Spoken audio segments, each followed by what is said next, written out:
This episode is brought to you by Paycor, the HR and payroll software made for leaders. It's never been harder to recruit, hire, and engage workers. That's why HR leaders and frontline managers depend on Paycor for all things people management, from onboarding and performance reviews to compensation and benefits. Learn more at paycor.com/leaders.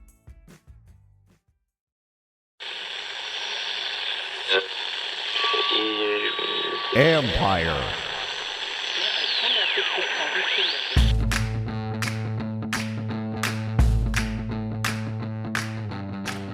Hello and welcome to my podcast. Do me a favor, subscribe to the John Keim Report. Wherever you get your podcast, you're watching on YouTube, hit that like button, hit that subscribe button. You can find us there as part of Empire Media. That's AMPIRE. Always much appreciated when you tune in, especially when the team is in a slide like this. Don't forget, you can read my work on ESPN.com. And don't forget that at 7:30 p.m. Eastern Time, Tuesday night, Bram Weinstein, the voice of the Commanders, and I will be back for our live stream show. A lot of Therapy Tuesday sessions here, folks, and don't know what to tell you. I didn't think they were going to be this great team, but losing two of these last three games has been brutal. And so there's a lot to talk about, the future of this program, and not my program, but their program, and what could be done. You have the trade deadline coming up. Would you start selling off guys or trading assets, whatever? That's something we'll probably discuss as well, because that's the kind of stuff that we're going to get into. It's going to start getting into big picture situations if they don't turn it around real fast, starting Sunday against the Philadelphia Eagles. And folks, you don't want to lose at home to the Eagles when your owner is Josh Harris, who owns the Philadelphia 76ers. And you know, here's the other thing. You need to start winning games at home, period, because this is where he entertains people in his suite. You need people to leave that stadium happy for a change. Good Lord. Anyway, so that's just my little spiel on that. Before I get into my film breakdown, and today I'm going to go over a lot, like what went wrong with the offense on Sunday. Was it all just play calling? Well, the film doesn't show that it was just play calling. Of course, that was a part, or the game plan or whatever it is, that was part of it, but it's never that simple. And I think that's what I'm going to look into. And just, there's execution, there's throws, there's this, there's that. And yes, there's some slow to maybe get to some other concepts that did work in the final half.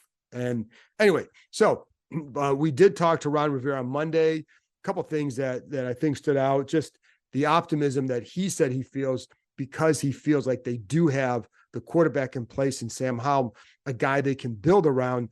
And I'll tell you what, man, you want to build around him, then you're going to have to start drafting and doing better, building that offensive line, because there's so much that starts with that. And it's not just on them, but it is something that they have not done a good job of building here in the 4 years under Rivera. And it's something that continues to hurt them. However, the Giants won a game with a far worse offensive line, and that's where some of the coaching, et cetera, comes in, and where execution comes in. When they're taking guys off other teams' practice squads and they beat them.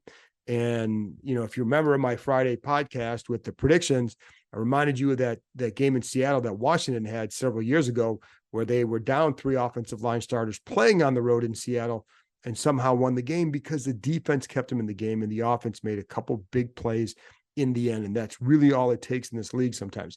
Anyways, but I also think, you know, by the way, Cody Barton has a high ankle sprain, and I told you Sunday that he left the stadium in a walking boot, and Sadiq Charles strained the calf that he'd been nursing with an injury all summer, or a part of the summer in training camp. Don't know how long those guys are going to miss. They were getting MRIs on Monday. We'll learn more about that either on Tuesday or on Wednesday. And then the other thing is, I think it's time. One of the things that I think has to happen here is that Ron Rivera has to pretty much remind these guys that he's the guy, that this is his team.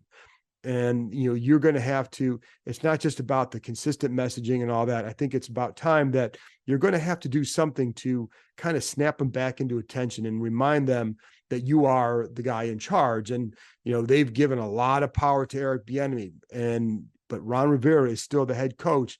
And I think on Wednesday, when these guys get back, This is nut cutting time, man. You either get this done now or it's a wrap. And so I think it's going to have to be reminding them that, this is, it just can't be the same old consistent messaging. It's got to be something where, I don't say jolts them, but just kind of bring some passion and fire and intensity to them. And that's what you're going to have to do, because that's the role he has. He's not the OC. He's not the DC, but that is the role he has. And I think he's going to have to bring some of that as they get back to work this week, and just kind of show people, like, where you are at, because, there's a lot of frustration in that locker room. They did not think they would be like this either. To be honest, they worked too hard in training camp to be like this, and it's not paying off yet. So you need to get it to pay. You need to kind of keep them going somehow, get them going somehow. And hopefully for them that it translates into better play early in games starting Sunday, because in the Bears game and the Giants game, they played like garbage in the first half of those games. Those were two of the worst first halves I've seen them play in a long, long time. And it came in 3 weeks. Lucky us that we got to witness that. But, so it's just got to be some of the messaging. It just can't be the same old message to the team, to the fans, to anybody, because it's at this point, people, they don't want to hear the same message. They want more of that passion, that intensity to show where you realize that where things are at this juncture, with your program, with everything. So that's what you got to do. Anyway, we'll see what happens when they come back on Wednesday. Anyway, so that's just my little spiel. So let's get into some of the film. And just like I said, I'm going to break it down, and I'm not going over every play. I'm going to try and give you some highlights just to get a feel for it. But I think like one of the things I want to start with is some of the execution along the offensive line, because we all know what's going on up front. It's not always great, and it's not always on them. It just isn't. However, there were a few times where it's clearly a problem. Nick Gates has struggled. He struggled Sunday big time. And I think there's a lot that Nick Gates can add. I think he's got that toughness, the demeanor that really, I think they needed up front.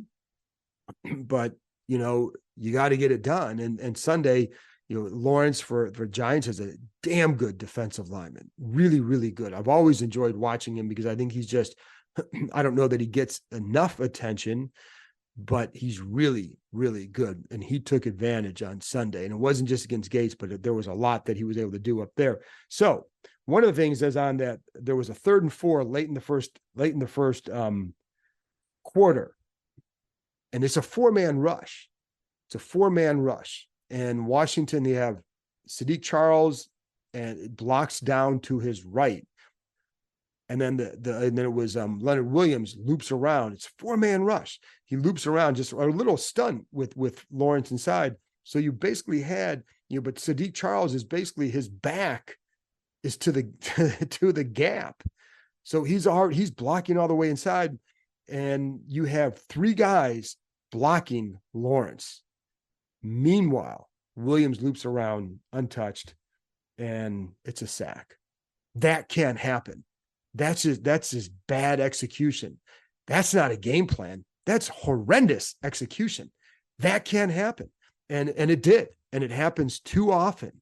And, so that's what's one example of just a bad execution. And again, it happened enough in the first half. Again, Gates, a couple, with against Dexter Lawrence a few times, just had some problems. And there's a 5-step drop, 2.63 seconds for a sack for Lawrence. 2.63. That's quick for a defensive lineman, or for interior defensive lineman. And that was just overpowering Nick Gates. On a 3rd and 10, you have Logan Thomas just missed on a chip block of Lawrence who was coming around as a defensive end. And because of that, he gets around Wiley. And that prevents Sam Howell from being able to see Thomas now leaking out into the flat. Now it's a 3rd and 10. If he hits Thomas, I don't know that he's going to pick up a first down, but he's got a shot to at least maybe break a tackle, and then he gets the first down. But you give up the sack, and it's poor execution. Your job on there is to chip, and you didn't get the chip. And he was in a hurry to get out of the pass, but you didn't get the ball anyways because you didn't make the chip. So that kind of stuff was happening a little bit too much. And actually, and again, I mean, there's a lot that Logan Thomas does very well, but that was a particular, and it's funny because early in the year, there were a couple of times I thought he did an excellent job on the chips in that first game against Arizona. But in this game, on that particular play, and this is not to rip on Logan Thomas, but on that particular play, did not get the job done in that particular area. Then there was, and like I said, Lawrence goes right through Andrew Wiley for the problem. And then there's another time you have Brian Robinson there's a play action to him running to his right. And after the fake and Howell steps back, Robinson immediately goes to help the tight end. It was as if that was his assignment. And I'm going to assume that was his assignment because he did it decisively, gets over there, but you got a blitzer coming through the gap between the center and the guard, the guard and right guard and right tackle, with the tackle's blocking wide. Or actually it was the tight end was blocking wide. Blitzer comes through inside them. You have the tackle is blocking down, and it's a free rusher. And so it's another problem. Now, I don't know that was execution. I don't know if that was just a mistake on someone's part, but it can happen. So something happened there, whether it was Robinson not seeing the pressure coming, or if he simply executed his job and somebody else has got to slide over and get that, or, something got messed up on that. You have Cole Turner, who on another one on the intentional grounding pass, you had him whiffing on a block against Thibodeau. Now, yeah, it's a pass rushing end, but guess what? In this league, tight ends have to at least sometimes engage with a defensive end on various protections. You want to run a 7-man protection, sometimes that happens. And that's what happens here. And it's not even so much that you don't win the block, it's that you just completely miss the block. And so because of that, Howell takes a 3-step drop. He immediately has to get rid of the ball, and it's an intentional grounding penalty because of that. So just the execution. So I'm not putting it all on them by any means, because I think there's other things that I'll tell you, in a few minutes, but there are definitely times where it's just execution. Why, it's funny because, I'll get into these numbers a little bit later, and I'll, on some stuff, there are bad throws. There's bad throws. Obviously every game, there's going to be bad throws. Every game quarterbacks miss throws. Every game they make bad ones. The best one, I remember watching Tom Brady's, like, how did he missed that throw? He missed that guy, because it happens. But, on the interception, really good play design. Just, Jahan Dotson is breaking open. You just got to get over the top of the corner. And it was a throw that Howell can make quite often. Now on the play, the one thing I wonder is the guys get pushed into his lap, and that happens too often here. And it's hard to tell, did his arm get hit before he unloads the ball? That's the one thing I wasn't sure about. And so I don't know if that happened or not, but he wasn't sure either, but it certainly looked like it may have affected the follow through. Maybe his arm does get hit on the follow through. That can affect it as well. Regardless, the good decision, not the best throw because it was picked off. It's got to get there.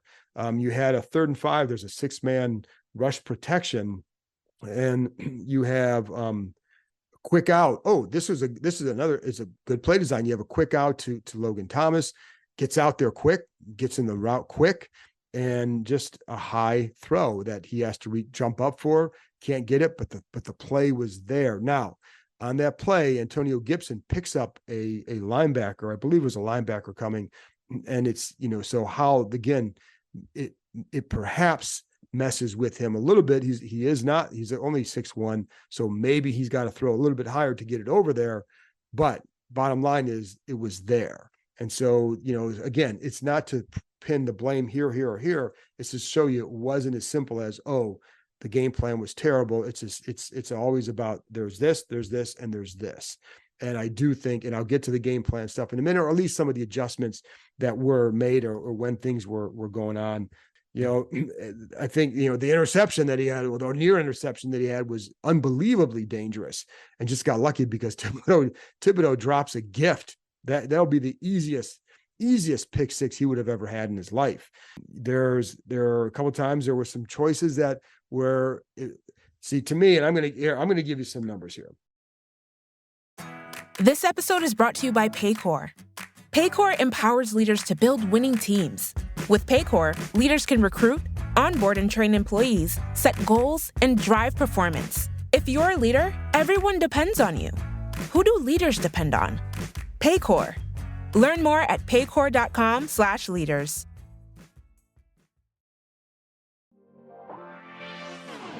This fall, stream your favorites and discover more with Disney Plus, Hulu, and ESPN Plus together. Watch the highly anticipated new season of Loki and see the ghosts materialize in Haunted Mansion on Disney Plus. Catch more frights with The Boogeyman and American Horror Story Delicate on Hulu. And on ESPN Plus, get into the action with college football and NFL. All of these and more streaming now. Get the Disney Bundle with plans starting at $9.99 a month. Plans with ESPN Plus starting at $14.99 a month. Terms apply. See DisneyBundle.com for details.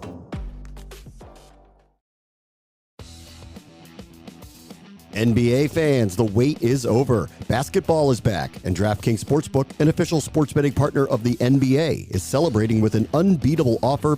New customers can score $200 instantly in bonus bets for throwing down $5 on the NBA. Win or lose, it doesn't matter. You'll start the season with an instant dub. And with DraftKings parlays, everyone's got a shot at even bigger basketball wins. String together multiple bets from the same game or build your parlay across multiple games for a shot at making your payday even sweeter. Basketball's more fun when you're in on the action. Download the DraftKings Sportsbook app now and use code KEIM, K-E-I-M. New customers can get $200 in bonus bets instantly for betting just $5 only on DraftKings Sportsbook with code KEIM. The crown is yours. Gambling problem? Call 1-800-GAMBLER or visit www.1800gambler.net. In New York, call 877-8-HOPE-NY or text HOPE-NY. In Connecticut, help is available for problem gambling. Call 888-789-7777 or visit ccpg.org. Please play responsibly. On behalf of Boot Hill Casino and Resort, licensee partner Golden Nugget Lake Charles, 21 plus, age varies by jurisdiction, void in Ontario. Bonus bets expire 168 hours after issuance. See sportsbook.draftkings.com/basketball terms for eligibility and deposit restrictions, terms, and responsible gaming resources.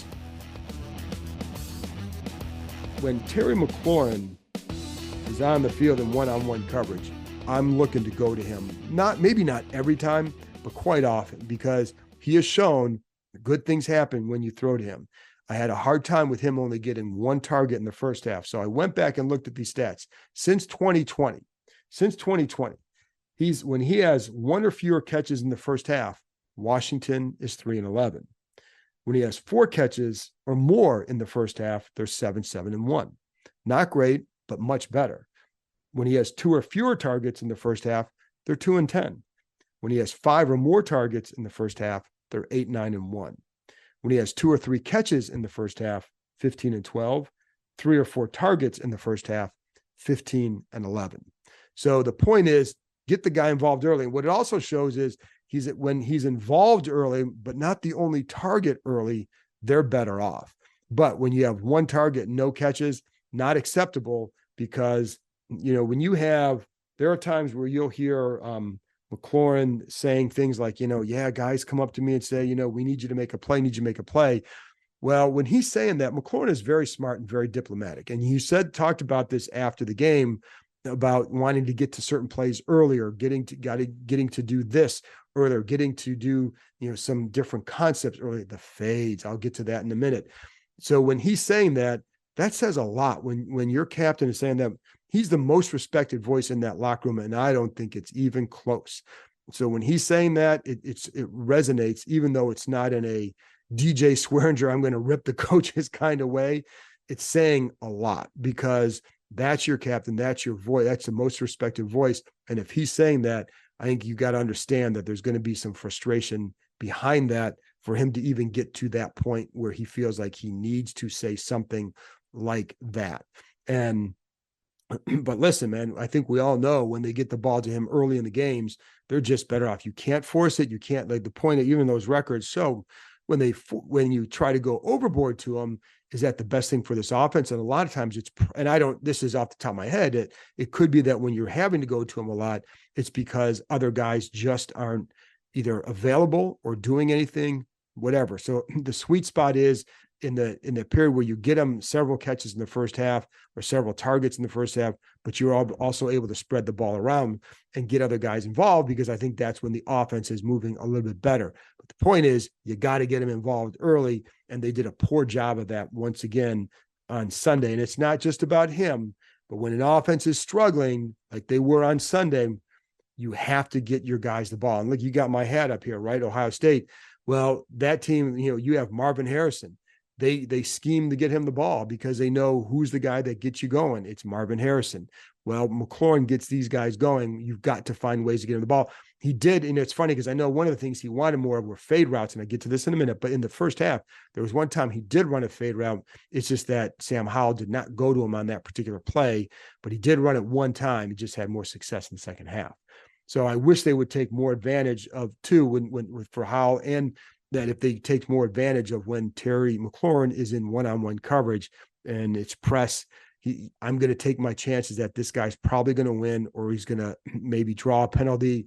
And if not, I'm still going to take my chances with him. You can't do it every time. And sometimes it can lead to the back shoulder, whatever, but you got to take your shot because he is your guy. And,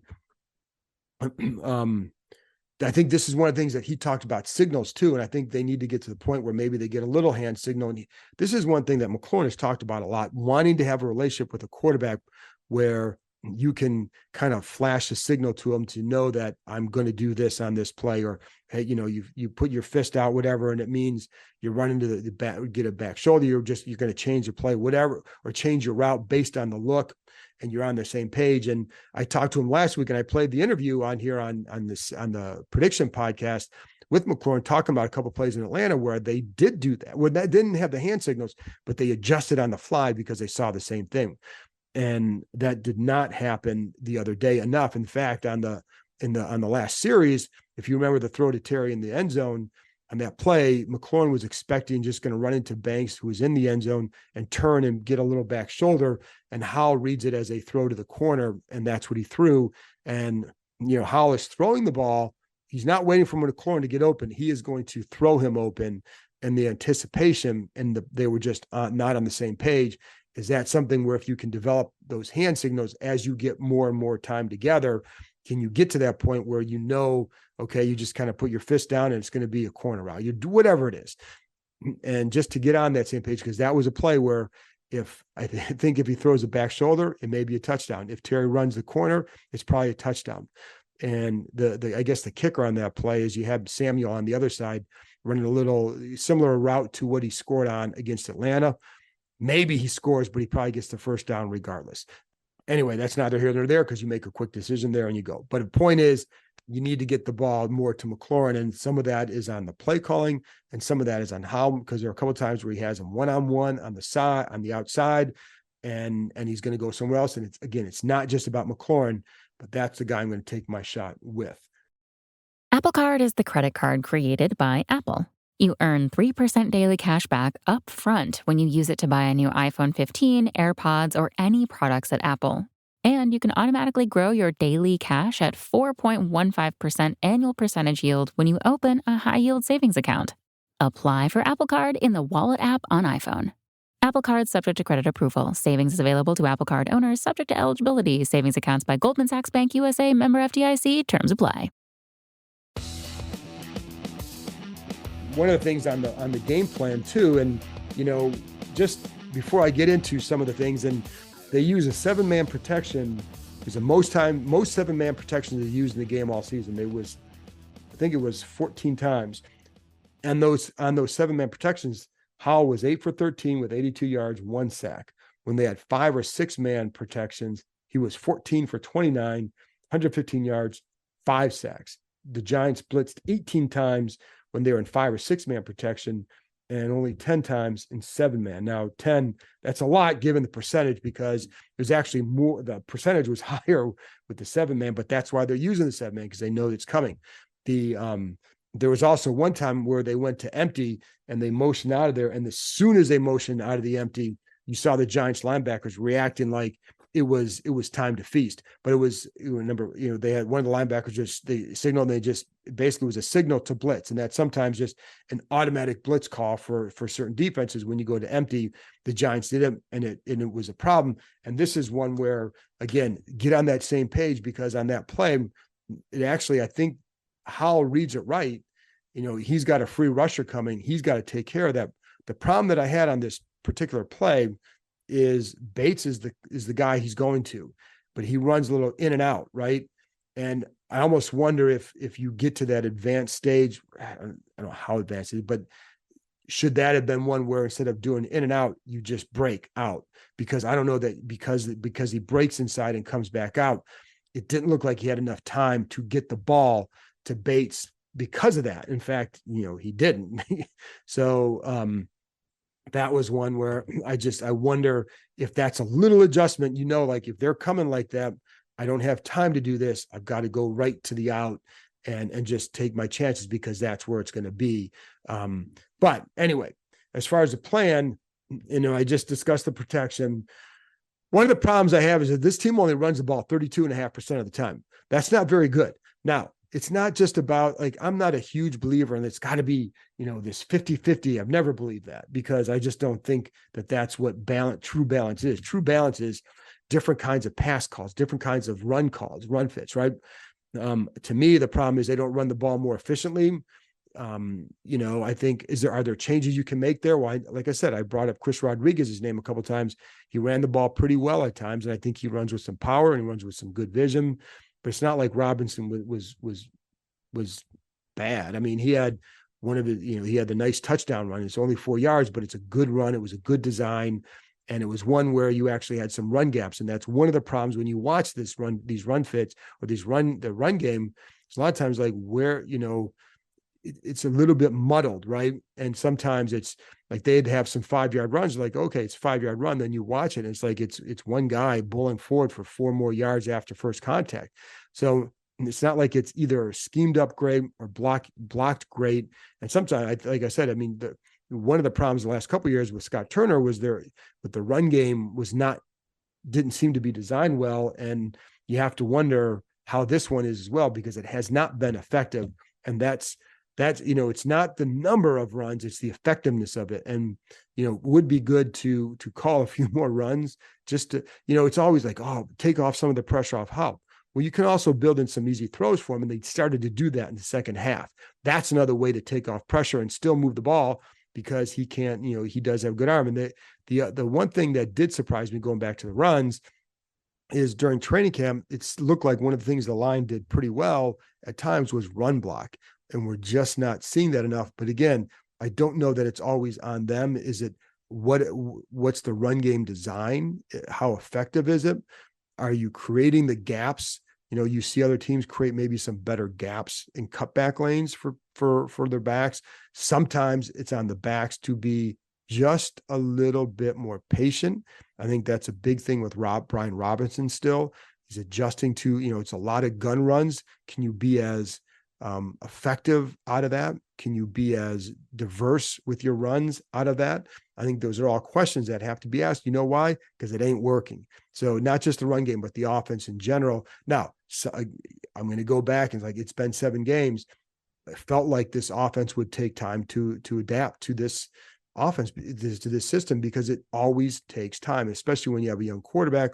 And then when you have a line that is kind of pieced together and is not a great line, but I do believe that group is good enough to win with in the right setting, right? And sometimes that could be with a veteran quarterback who knows, boom, boom, you're going, like you get a Brady, a really good veteran quarterback who knows where he's going right away, et cetera. You have a young quarterback who's growing, which means he needs more help from his front, and he needs them to be good with the pickups and the slides and the protection calls, et cetera, for it to maximize what he can do. So that way, when he's hitting his 5-step drops, like most of these sacks, it's hard to say that, oh, these are all on Howell today. I didn't see that way. I haven't broken it down just by whose fault it is. but I don't think there are a few times where, again, missed blitz pickup. And on one of them where, again, I brought up the Robinson one, I think there was a third down, or the one with Logan. Yeah, there's third down and 10. Well, you have three guys that are all downfield. They're not even looking back yet because they're deep routes. And so you need good protection. And so what's he supposed to do? So those are all things that are going on. But anyways, getting back to this, again, with the run game, they had a couple runs late where I felt like they were able to create some better lanes, like on the touchdown. I like that a little bit better. But I did ask Ron Rivera about if he's okay, because in the past, what we'd hear on these Mondays after a game like that in the past with Scott Turner, it's like, well, we need to get back to what we do. We need to get back to this. We need to get back to that. And it was always, and you knew the next week they were going to run the ball more, and they're probably going to do it early in the game. Or you need to get Terry the ball more, and you're going to get it early in the game. Like, don't be surprised if McLaurin gets 3 targets in the first quarter on Sunday. But that's what would be said. And so I asked him, like, you have said that. Do you feel that way now? And he does not feel that way. So he seems to be okay with how things are, and the adjustments. Did he feel they were too slow? And I don't know that he felt like that was the case necessarily. So, but it is a little bit of a change in thinking for what it was last couple of years. And he's giving Eric Bieniemy a lot of rope here to run what he needs to run and do what he needs to do. But man, you need to start seeing some things pay off. And when, again, I go back to McLaurin's comments, and one thing to keep in mind, again, I'm not laying all, Sunday, it felt like they're just really slow to adjust. In some cases, I think they were, but I don't think it's quite as damning as I thought it was watching the game and then going back and watching it live and then going back and rewatching. However, when you have a guy like McLaurin who's saying some of the things he did, then there's clearly, you have to worry, you start to think, is there a loss of confidence in what's going on already, or maybe some frustration with what might be perceived as some stubbornness, is that going on? And, so I think that's the thing you have to worry about, because one of the things with Turner, they absolutely lost confidence in his game plan. And so whether or not I can sit here and say, well, it wasn't all the game plan, or the coaches can say that it wasn't all the game plan. Players have to believe that. They have to believe, like, what, this is there. Oh, that is there. If we just do this, then this is there, right? They have to believe, they have to have trust and faith in what you're doing. And, you can sit there until you're blue in the face and tell them, I'm telling you, this is going to work. If they don't believe it, then, then it's hard to overcome that. And for them to believe it, they have to see more consistency from it. And anyways, so, but I say all that because in the first half there, again, I pointed out some of those things were just poor execution, a missed throw, something like that. Now, in the second half, there were some more fades, some more crossers. There was the mesh concept that worked. I think I told you that Terry McLaurin ran one fade in the first half. Well, the first fade to him that was completed, that was thrown, was 106 with 106 left in the third quarter. So, and the kicker of this is Sam Howell throws a really good fade ball. I mean, it's a really good fade ball. It was on this one. It's you take a couple steps, 1.78 seconds, and that ball was out. So in 1.78. So that's what you want. A little bit later, a 5-step fade, and it was, let's see, it was 7-man pass pro. So he could take 5 steps, 1.81 seconds, and the ball is out. That's how you avoid sacks, is by doing that.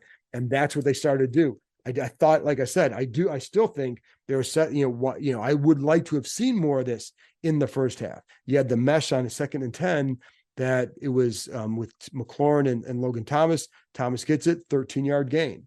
You had more sprint rollouts in the second half and a couple half rollouts in the second half. You had, there was one to Jahan Dotson for an 8-yard gain. And there was also a little bit of a quote unquote pick play with Thomas. And I think it was I can't remember which receiver it was, but it worked. And then there was on the 4th down and 1, you had McLaurin go to run almost like a fake pick. And then it freezes Deontay Banks, the corner who's covering McLaurin, who then it's not quite a pick and roll, but it's almost a little bit like that, where you go to set the pick and you just get to the middle and he's open for it. But it's a good concept, good design. But I thought like there was some of that stuff was missing in the first half, and you can't run all that stuff. You got to convert and got to get, et cetera. But like some of the crossers, giving them some easier targets on, and some better, clearer answers on some of these protections when it holds up. And if it doesn't, if it's the execution, you can say, listen, we gave you the answer, but the protection has to hold up, or you've got to see this. And there are a couple of times that was the case. But again, other times, you need to get that ball to McLaurin early. That's on you. That's partly on you. And I know some of it's just where the defense goes, but this is where you need that freedom. Like, okay, you get to the line, McLaurin's got a one-on-one. Then I think I've made my point on that. So, so there was adjustments in that second half. There were, there was more. It looked like some different route concepts that worked to get them the ball, and they actually moved the ball a lot better in the second half than they did in first. They just didn't convert in the red zone when they needed to on the two occasions. And the kicker of that is, on that last play, it was a hell of a job by Howell getting out of that sack. I mean, I don't know how he was missed, to be honest, because there was a clean free rusher and he just ducks under and somehow gets out of it, because you're thinking it's a sack. And when I'm watching it again, I'm like, how does he get out of that? And he throws a catchable ball to Dotson, but not an on target ball. So it's one where, you're running to your right and you got to reach back like that. It's not an easy catch, but I know Dotson feels he should have had it. And it is a catch that he would make a lot. So you have to say that he should have had it. But, the other part of that is, in the end zone, Logan Thomas is wide open. Now it's back to the middle. And I don't know that Howell would have seen him at that point, because you look up and he made the right decision. The throw was just a little bit off and it was dropped. So I can't, I guess the good part is you did have a couple guys open the end zone. They were free, but you still made a good decision because the ball was there, and you got to hang on. Tough catch, but you got to hang on to it. And if he also hits him if he's able to hit him a little bit more inside or to his outside shoulder, I should say. So it would have been his right shoulder. Then it's going to lead him into a touchdown. But it's also, you're under duress. You're moving on the run. I'm not going to quibble over that. But so it wasn't a perfect ball. However, it was a ball that Dotson and would say he should have caught. Howell says he should have made a better throw. And they're both right, because it could have been a better throw, but it still really should have been caught. So that's the unfortunate part that we're looking at. I think if you get into overtime, I think this team wins. But you know what? They didn't get into overtime and they didn't win. And now they're in a hell of a hole. And it's only at 3-4. I mean, they're clearly still in the playoff race, because there's so much time left that, who isn't, except for Carolina. So they're still in that race. But man, you've got to play better than this. You just have to. And offensively, the execution has been really bad. And it's why I go back, to some draft stuff. Like, I really wish they had taken another lineman in that who was going to help him this year. Now Stromberg he did end up going in for Sadiq Charles. And a couple of times I saw that he had one rush where he had a problem, but I also felt like one thing I really like about him is I think he plays with great awareness. And there were a couple of times where he blocks down and they send a stun around him, and he's got the awareness. And at one time he knocked the guy off stride because he plays with good awareness. I saw that this summer. That's one thing he does well. I don't know who's going to go in there. Chris Paul has been next on the depth chart, but we'll see what they do there. And, the other thing is, like, if you want to, I don't know if they're going to make any kind of changes. Tyler Larson has done a good job at center over the last couple of years as a backup. Would they go with him, or are you content with Nick Gates? Do you do something to try and jolt it, shake it up a little bit just because? But I don't know that that's the answer. I don't know. I think part of the answer, I say, is you got to execute better, but you also, you have to adjust sooner to what you're doing. And there's no doubt with that, but you can't, I can't sit here and say it was just on the coaches. I can't sit here and say it was just on the O-line. And I'm not going to sit here and say it was just on Howell. I think they all contributed to it and the other thing is, I thought like Wink Martindale was a step ahead. I think he was definitely a step ahead at times. And I got some examples of that where, there was, man, I forgot about this. So there were a couple times where just like on some overloads, right? And you'd have, they'd have max protection, 2 receivers going out, but they'd have like the corners underneath and you have safeties over the top, and it would be a wrap. And it was, so like they had a hard time with those situations. They had a 7-man front, still getting an overload with 55 pressure. He goes from the B gap on the left side to the A gap on the right side, and nobody's there, and he comes clean. But it's a 7-man protection, and he still comes clean. So I think that's something that has been that's something that you have to do better with that. You have to, and that is hold on, I'm just writing something down here on that's something that you have to build at. There was a 2nd 9, there was a sack. There was a play. I already talked about that one. So there were a few times where I felt like Wink Martindale was just ahead of where they wanted to be. And again, the empty set sack was another example where as soon as they motioned to get to empty, it was an automatic blitz call, and the Giants executed it very well. And I think that was also contributed to this loss. So anyway, can't have that happen again. This team has too many hard games coming up, and we already know what the big picture deal is. They have, it is what it is, folks. I don't know what to tell you, because you like to sit here and say, a lot of times in the past, I'd say, man, this team has worked too hard to be in this spot, blah, blah, blah. And there have been times I felt like that. I thought during the Marty Schottenheimer year was like that. There was a time during the Joe Gibbs year, in his 2nd year, I felt like that. And I feel like this team worked really hard, but and even in those teams, like there were issues in each of those years, and they got it corrected. So do you have confidence they can get it corrected? I think we need the proof. We need the proof. So that's where we're at, folks. They got to show it to you, and they got to show it to you starting Sunday. But anyway, that's my wrap up for the film. Hope you enjoyed it. And don't forget, 7:30 Eastern time, Tuesday night, with the voice of the Commanders, Bram Weinstein, and I.